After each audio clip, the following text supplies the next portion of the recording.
पुणे जिल्ह्यात झालेल्या दमदार पावसामुळे एका आठवड्यातच सोलापूर जिल्ह्याची वरदायिनी असलेले उजनी धरण 65% वधारले आहे. उजनी धरणातील पाणीसाठ्याची टक्केवारीने आता 40 पार केलेली असून पावसाने दडी मारलेल्या उजनी लाभक्षेत्राला आता दिलासा मिळाला आहे.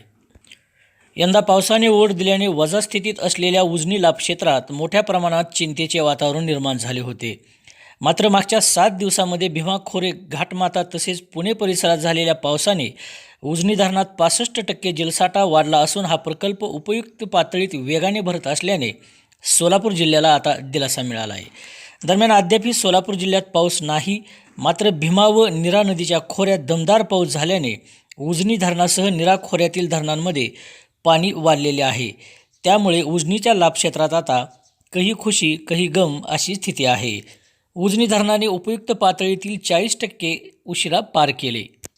दरम्यान एका आठवडाभरातच जवळपास 35 TMC पाणी उजनी धरणामध्ये वाढलेले आहे.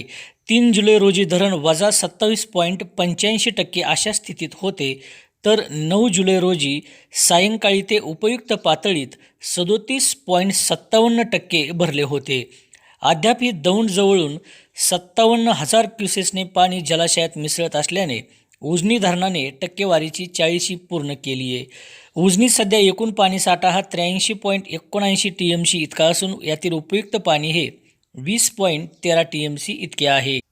इतर धरणांवर पावसाची हजेरी असताना उजनीवर यंदा पर्जन्यमापनाची नोंद आहे.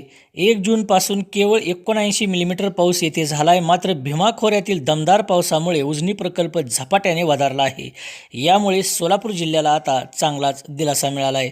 भीमा खोऱ्यातील पाऊस आता मंदावला असून गुरुवारी सकाळपासून भीमा व नीरा खोऱ्यातील धरणांवर अत्यंत किरकोळ स्वरूपाचा पाऊस नोंदला गेला आहे.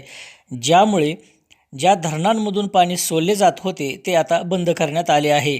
खडकवासला धरणाचे दरवाजे बंद झाल्याने पुणे बंड गार्डनचा विसर्ग सायंकाळी केवळ 13,000 क्युसेक इतका होता.